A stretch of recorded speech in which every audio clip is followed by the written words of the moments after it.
Hello everybody, this is a grumpy old guy gaming way too early on a Friday morning, but I happen to be up and about because sleep isn't abstract for me these days. And I decided to boot up some Wizardry Proving Grounds of the Mad Overlord because I'm an old school dungeon crawler guy, and this is one of my absolute favorites, and the team at Digital Eclipse have released the version 0.4 update, which instantly threw me for a loop. I had actually changed my background image, my wallpaper image on my desktop here, to the splash screen from the previous version, so now it's a little out of date. You have some massive graphical overhauls and some other nice quality of life touches. I was goofing around with it for about 15 minutes here before recording, but without further ado, let's go in and show you what all is going on here. As I did with the previous version 3 update, we're going to open the build notes here.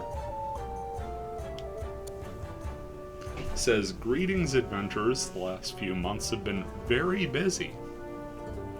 I had noted in a previous upload that there hadn't been another update since before the holidays there, so this is, I suppose, the Q1 update. We would love to list all the changes since the 0.3 release in December, but a wise man once said, let me explain. No, there's too much. Let me sum up."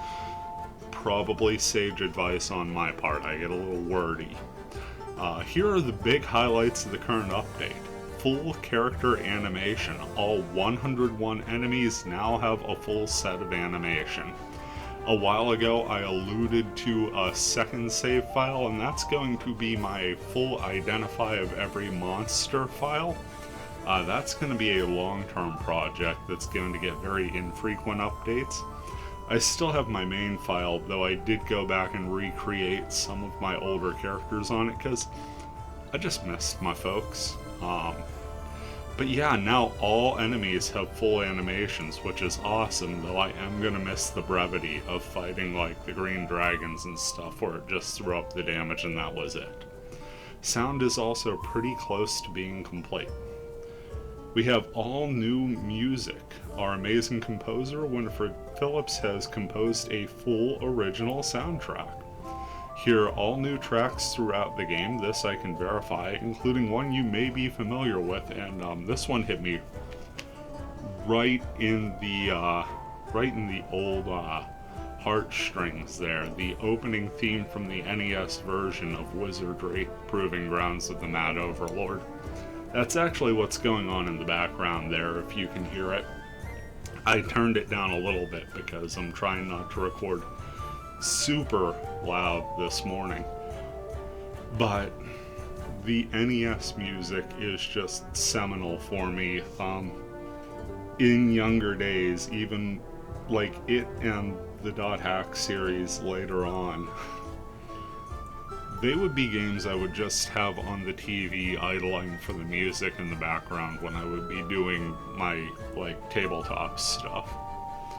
When I'd be doing like campaign prep or mini painting or something, just throw it on in the background. It was good ambient music to have, especially in the pre-Google days. Hide and ambush options for thieves and ninjas. If you've seen my playthroughs, I've been a big proponent of thieves in the front row to open up that priest as a caster in the back. This kind of relieves that tension here. Apparently the Super Nintendo versions of Wizardry, it says Super Famicom because they were Japan-only releases. They included the option to hide and ambush, so they thought that they should put it in Proving Grounds of the Mad Overlord.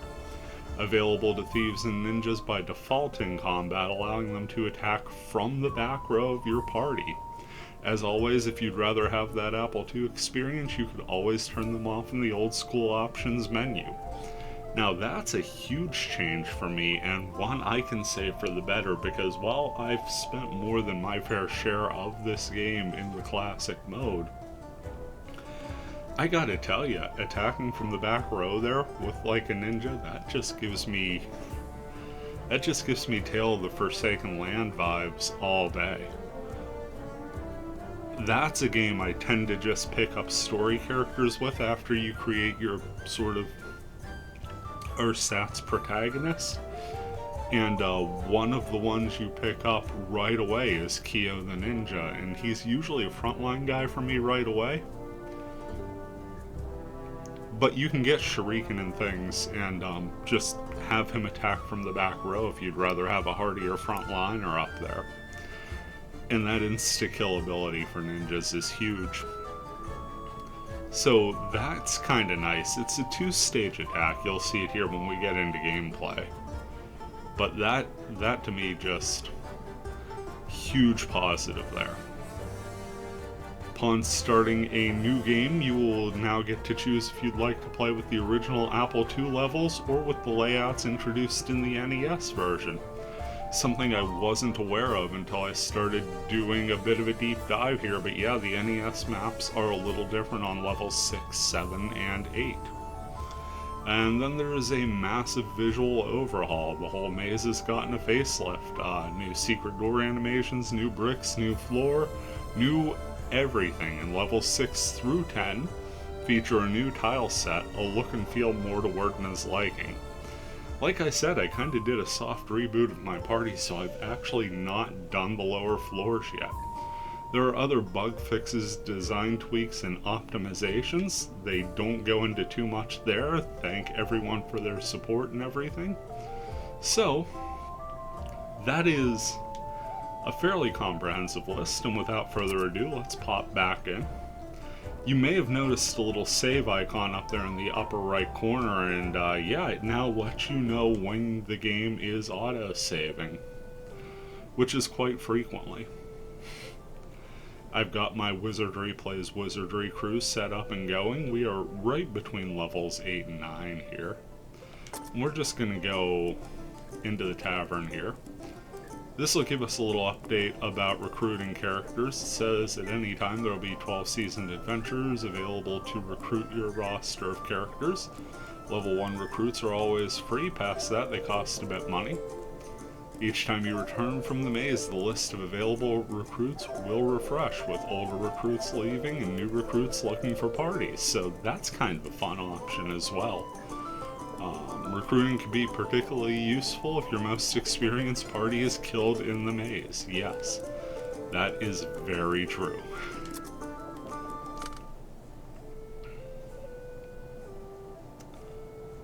So I did rearrange my party here while goofing off earlier to get Man up in that front line with that -2 armor class.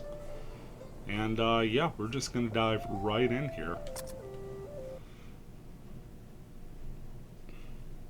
See a nice little sort of leather pattern in the background now. Still have the map and everything. Then you have your ambient map there. Color palette is a bit different here. Not hating it at all. Still got our waterfall set up here on the first.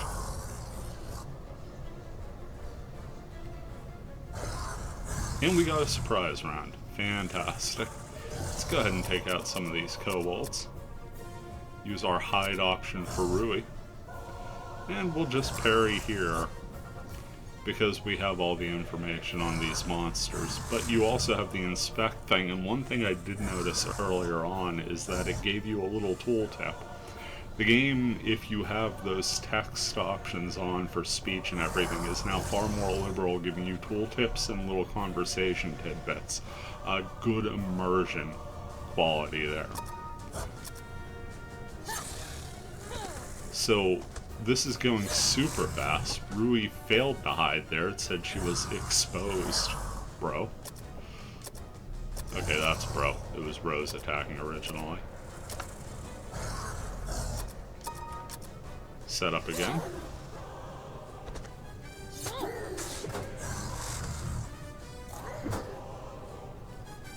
There's a successful hide attempt. Now let's see if we can get the ambush off. As you can see, the icon has changed.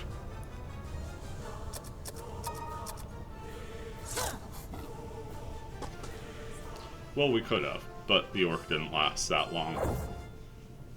Brand new music and everything. Got the treasure chest, and you can see the little shadow there playing in the light as well. No trap to disarm, so we'll just open. Easy peasy. Glad they kept the skeletons. That skeleton's still probably not too happy about that axe. I would like to see like some searchable options on some of the environmental features, even if it's not going to be super useful. Because while this game is going to have a primarily like nostalgia base, you have to think some people are going to pick it up and try it out as something new.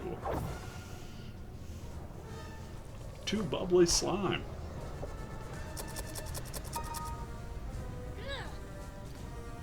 Got a successful hide there, which won't matter. And Rui remains hidden. That's going to wear off after combat, but it's nice to hear.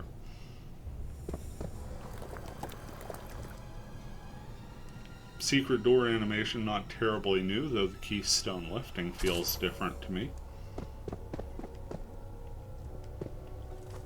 Walk up here. I got a message around here the first time, and I think that was just because it was my first time exploring since the update.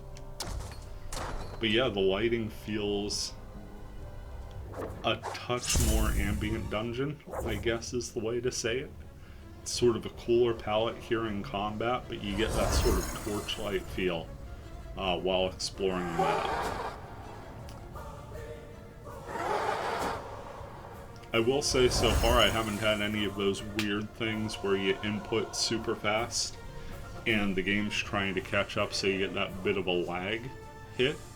Everything is synced up really well so far since the update, but again, it's just preliminary sort of bopping around for me, so I can't say too much one way or another.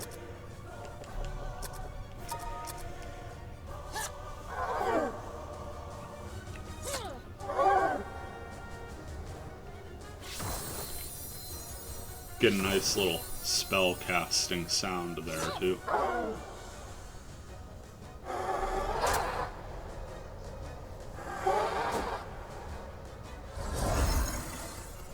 Rui remains hidden.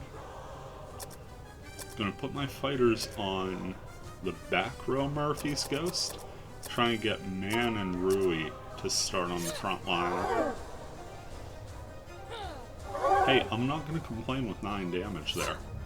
Yeah, Rose actually makes Bro's attack a moot point, but I will take that. Rui now has to re-hide. Every time you come out of the shadows, you have to re-hide.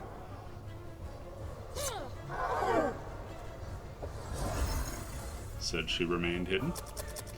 I wonder if that means at some point you can successfully hide and at the end of the round get discovered. That would be a bummer, but it would be in line with, you know, the difficulty of an older school game, even with a more new school option. This should finish off. Yep. Rose closing it out.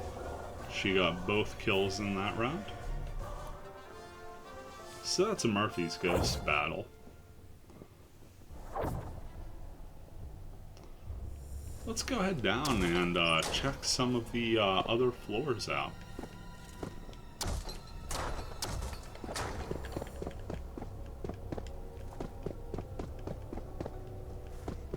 I was thinking about changing up the maps to the NES, but I've gotten so used to the Apple II layouts at this point, I kinda don't want to chance that. I realized I said I was going to check the others out, and then I went this direction. So, more kobolds, more orcs. Yay. Well, let's go ahead and use them all. Yeah, let's use a Maholido. I don't really want to waste a super high-powered spell here. Love the little Maholido explosion sound.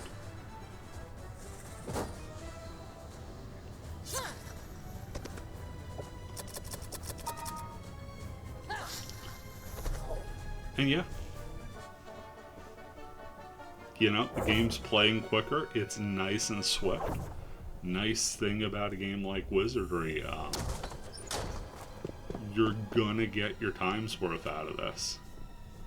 Corridor out of limits, turn back. Yeah, I don't think that's gonna happen. I think we're gonna march the whole way up here. Check out floor 4. See if we could trigger more of those text things. Also, you'll see the loading screen changed around a little bit. That's a fun change.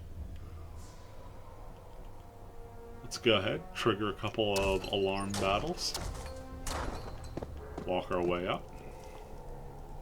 Says Testing Grounds Control Center. Got our alarm bell can be heard. Bells stop and replaced by the sounds of guardian monsters.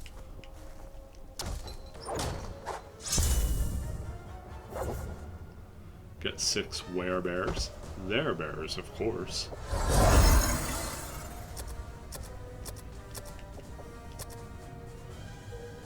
Yeah, still not much we could do at level 8 with a wizard.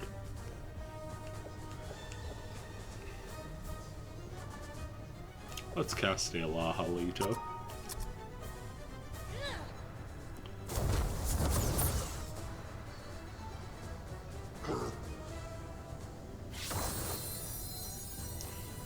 Yeah, I was expecting a couple of these guys to be running.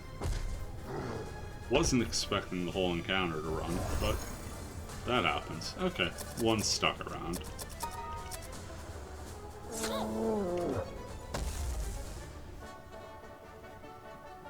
Nice kill there.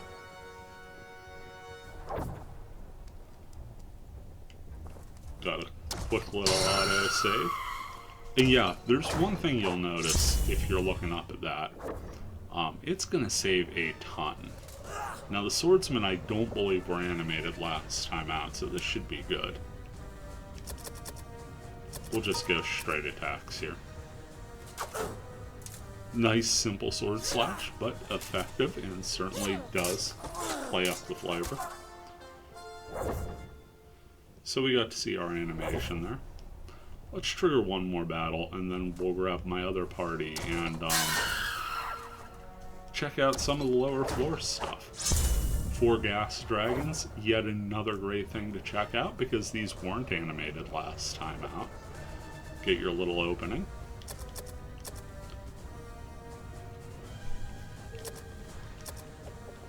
And let's throw Magneto out since we know we're going right back to town after anyway. Hides.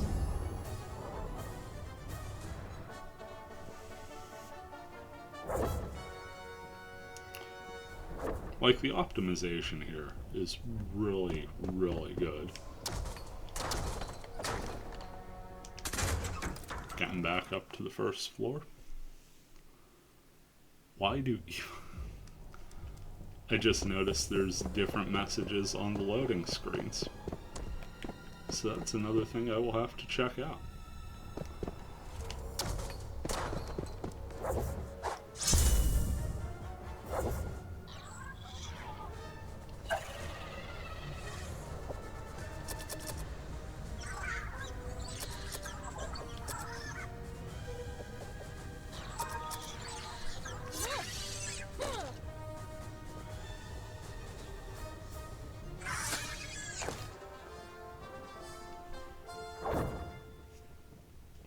No sound yet for Dalto, but I'm assuming that's going to have like ice crystals forming or something like that when it's done. They did say sound is still coming along.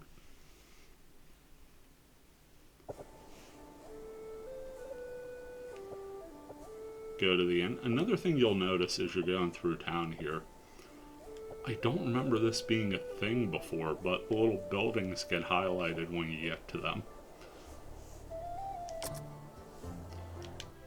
Go ahead and rest up. You can see your little glowing button icon there since I'm using the controller as a villain would. Let's go ahead and level up my bishop here. Well, that was a very over-the-top sound for leveling up, but we'll take it. And yeah, Our bishop is now viably effective in combat against real things, so that's cool. Let's throw that in luck. And yeah, drop these guys off at the tavern.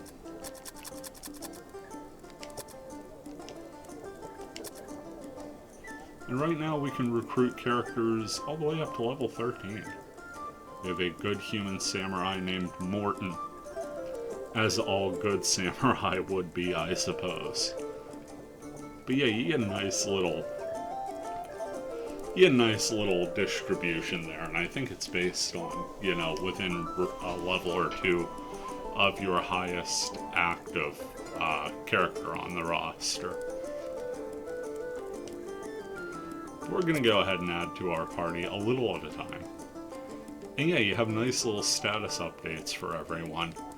Before, the only time it would tell you is if they were in the maze, or in my case, more than likely dead in the maze. So yeah, we're going to grab Slith and head down to the dungeon.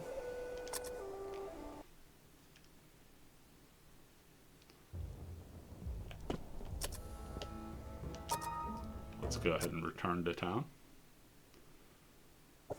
One of my favorite little old school hacks, and now with the ambush option, raising a ninja is a very viable tactic.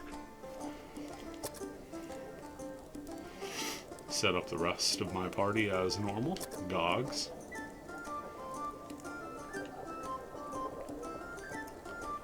Repkosai fell the whole way down here because he's a level 9 samurai. And Grumpo Guy, I believe, would be up top there. Thief is in the maze already. So I'm looking for Dionysius and Wheaty. Okay, there we go. Into the maze we go with our current party. Then I think we're just going to take a step to the side, reminding us about the Dispel option, which I never use because you get reduced experience for dispelling. Gives you a little update about characters in the maze. I like the extra tooltips for people who aren't super familiar with the game mechanics. Let's go ahead and add Slith to the party.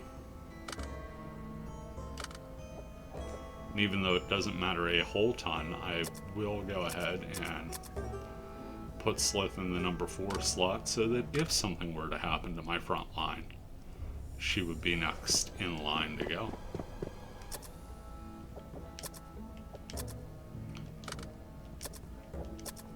Wow. I'm bad at choosing options. Cast Morphic.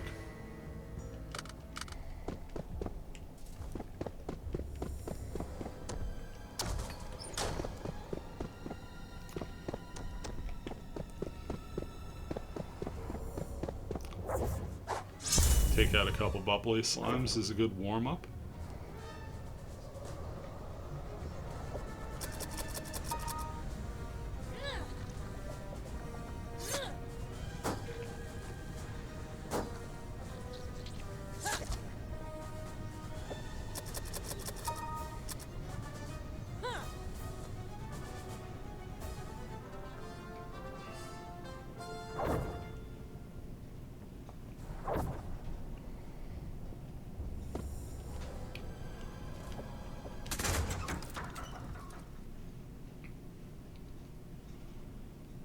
Yep, you can in fact unlock the treasure matrix in the bestiary. You can see it up there in the upper right corner. Random encounter and guardian encounter types. It says there are 101 enemies, so we haven't quite seen them all yet. But we're pretty close. Pretty close on this file.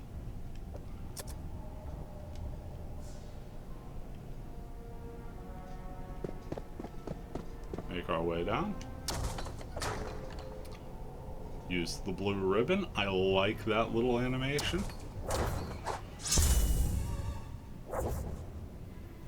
Just makes it feel that much more special. And hey, we get a free surprise round here.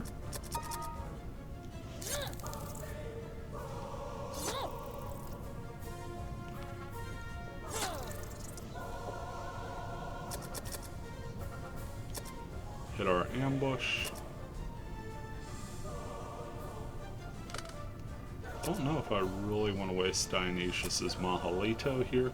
I think we'll just throw a Dalto out from WT to expedite things.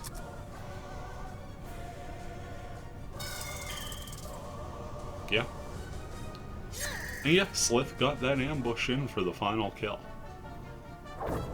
Having that extra attack is just... it feels right, honestly.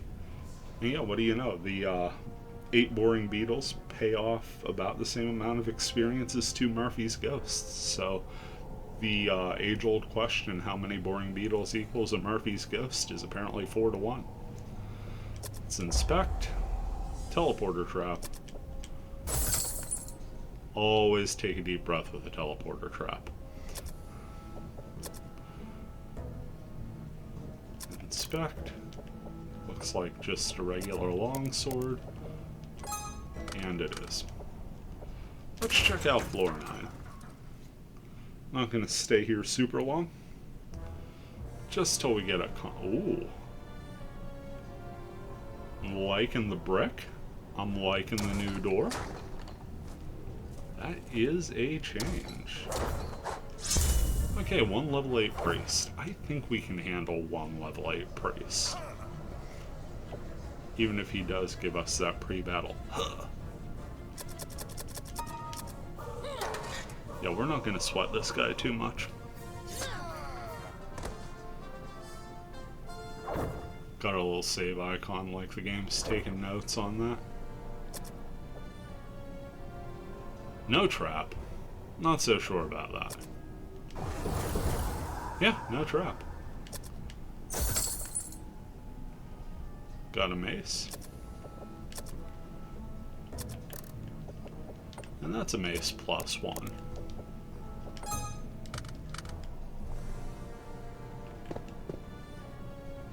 Cleaned up the trapdoor. Appreciate that. So yeah.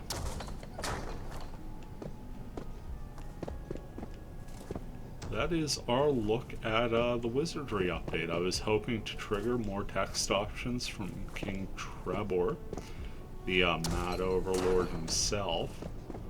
So I got quite a bit of those the first time out. Not so many this time, but I don't know. You'll have to check it out for yourself. See what all you like and dislike about the update. I'm a fan of everything I've seen so far. But again, it's kind of tough for me to get options in this game that I'm not gonna like. Even the lack of options I was a fan of, because that's just old school gaming at its heart. But like I say with my tabletop stuff, if you can't learn from innovations, then what's the point? There is a charm and a beauty to playing things the way they were originally drawn up. But improvements are improvements for a reason sometimes.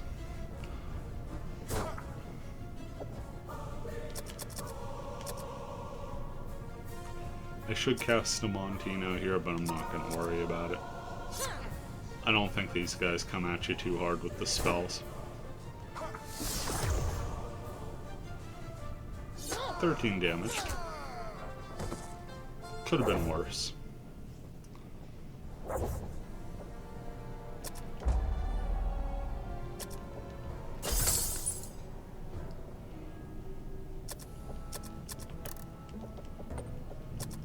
Chainmail +1 or plate mail +1, I think. Chainmail +2, so I was wrong on... well, I knew it was armor. Anyway, that's gonna about do it for the upload here. Do hope you're doing well wherever you are, whatever you're doing. This, as always, has been a grumpy old guy. We have done some gaming. You take care, and we will see you around.